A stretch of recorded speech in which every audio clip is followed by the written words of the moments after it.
vamos a sumar a este tema a Said Chaya, es especialista en temas vinculados con Medio Oriente. Muchísimas gracias, Said, por estar con nosotros. ¿Qué tal, Carolina? ¿Cómo estás? Buenas tardes. Bueno, Said también es profesor de la Universidad Austral. Le agradecemos especialmente. Entendemos que venís siguiendo el minuto a minuto de lo que ha pasado. ¿Qué ha pasado en estos últimos días y por qué es distinta a otras escaladas anteriores, Said? Bueno, lo que hemos visto en las últimas horas en los últimos días más bien, es un giro en las operaciones de Israel con respecto a lo que se venía llevando adelante en la frontera israelo-libanesa, donde había un conflicto, digámoslo así, de baja escala que se había llevado la vida de unos 25 israelíes y unos 350 libaneses, pero venía siendo de alguna manera un conflicto contenido en el contexto de lo que está haciendo la guerra de Gaza. Evidentemente han cambiado sus prioridades y ahora están enfocando hacia la frontera norte, donde vemos que Israel ha desplegado una serie de ataques en todo el territorio libanés, ¿no? Y ha causado una de las víctimas más numerosas desde la guerra civil, e incluso en proporción más terrible que lo que ha sucedido en Gaza en función de cantidad de víctimas Por por día. día, ¿no? Creo que ha Sí, sido sí. 1.200 o 1.300 víctimas, sí, aunque la verdad que la comparación es poco feliz, pero bueno, como para que nos demos una idea de lo que ha sido la proporción del ataque que hemos visto en las últimas horas, ¿sí? Bueno, se habla mucho, por supuesto, de las víctimas civiles en medio de este contexto de escalada y de estos ataques que se están dando. Me parece importante también, Said, entender de qué manera opera Hezbollah, ¿no? Metiéndose también con sus bases dentro de infraestructura civil. Es bastante delicada la situación en ese sentido, ¿verdad?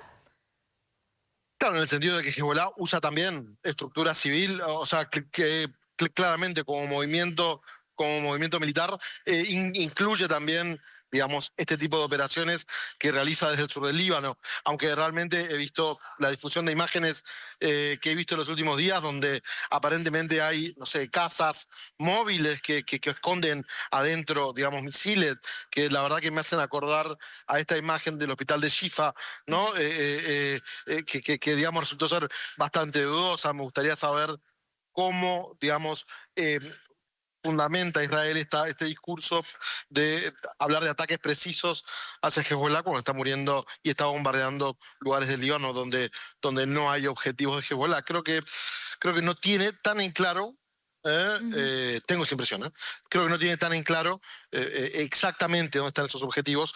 Hay algunos ataques que sí, por ejemplo, los que hemos visto más en enero, donde, bueno, pudo meter un dron por un edificio para matar a unos líderes de Hamas que estaban en el barrio de Daje, o cuando tumbó el edificio en Talat Tahrir, fueron, digamos, de una manera, bueno, fueron medidas un poco más quirúrgicas, digámoslo así. Creo que ahora ha avanzado en un ataque, lo que es más buscando ampliar, ¿no? El tono del conflicto. No, También es cierto que creo que eso está generando. Sí. como milicia, Hezbollah, que recordemos es considerada una organización terrorista por buena parte del mundo y ha sido señalado como responsable ni más ni menos que por el mayor atentado Sí, claro. terrorista que ha sufrido la República Argentina. Pero, no obstante, Hezbollah tiene y ejerce poder político en el Líbano y representación política en el Líbano en medio de una situación de Estado fallido o de Estado hiperdébil frente a esta organización que avanza, ¿no?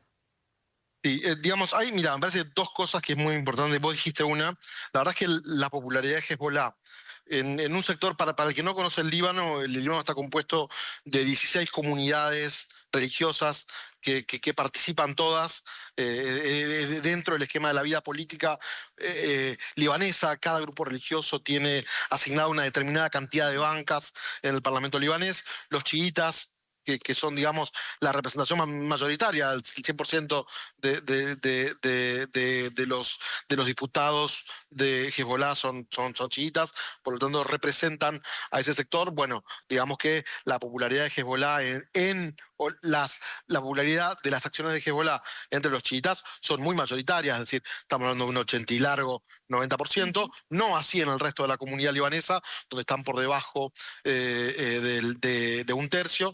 No nos olvidemos tampoco que el último presidente del Líbano, que gobernó entre 2016 y 2022, si bien el presidente del Líbano es católico, rito maronita, bueno, fue una facción cristiana que realizó una alianza con Hezbollah y de esa manera logró llegar al poder. Creo que, como vos decís, junto con ese poder militar que está, por Sí. supuesto, está implícito en la mesa de la política, también Hezbollah ha aprendido a hacer política en los últimos 15 años y también se ha hecho débil en ese sentido. Ahora bien, en las últimas elecciones no le fue muy bien, ¿no? En 2022, las últimas legislativas, también está ese proceso de acercamiento que había tenido a los cristianos libaneses, especialmente durante la guerra civil en Siria, con motivo de que tenían un enemigo común afuera, como era Estado Islámico. Bueno, vemos que esa alianza se está resquebrajando. Por lo tanto, yo no creo que este escenario de avanzar en un conflicto a gran escala lo beneficie a nivel interno, ¿no? Es más, creo que estaba intentando Hezbollah proponer un presidente para el Líbano. Esto lo va a dejar muy debilitado porque muchos libaneses entienden, o sea, no hay libaneses, son muy pocos los libaneses que respalden lo que Israel está haciendo en Gaza, ¿no? Digamos, estamos hablando de el 85-90% de los libaneses apoya, digamos, la autodeterminación palestina, pero menos de un tercio están de acuerdo con que el conflicto se extienda al Líbano con motivo de Hezbollah, digamos, ¿no? Bueno, me parece importante marcar esto y enfatizaba lo de la penetración también política de Hezbollah y su poder específico en el Líbano, porque aquí estamos hablando de un conflicto mucho más amplio, ¿no? No es, esta organización tiene un nivel de penetración mucho mayor que Hamás y un nivel también de potencial despliegue, de cantidad de personas reclutadas dentro de la organización, de armamento. Y además, Said, y esta es mi última pregunta, una relación mucho más existencial con Irán. ¿Cuál es hoy esa relación de dependencia? ¿Cómo describirías vos o cómo tipificarías esta relación entre Hezbollah e Irán? ¿Es lisa y llanamente el tentáculo de Irán en el Líbano? No, digamos, justamente, más que proxy, es un partner, ¿no? Es un Concebir aliado. a Hezbollah. ¿Es tan grande Claro, que se convirtió en un aliado? es un socio, exactamente, digamos. Mm. En el territorio libanés, Hezbollah es valioso por sí mismo, porque como vos dijiste antes, tiene una penetración popular que de otra forma Irán no podría alcanzar. Entonces, percibir a Irán simplemente como un instrumento, no, es algo mucho más complejo. Es más bien un socio en relación de desventaja, pero es un socio de Irán en la región. No nos olvidemos que, de alguna manera, los valores que Hezbollah comienza a enarbolar a fines de los 70 y termina de consolidar a mediados de los 80, tienen que ver con los valores de la Revolución Islámica, ¿no? No dejan de ser, digamos, un grupo de jóvenes que se separa de un partido clerical, pero, digamos, una tendencia más laica, se inspira en la Revolución Islámica y de esa manera surge el partido un poco después de la primera invasión israelí al sur del Líbano, Operación Litania, año 78, ¿no? Uh-huh. Said Chaya, especialista en Medio Oriente, profesor de la Universidad Austral, muchísimas gracias. Gracias a vos, Caro. Besos.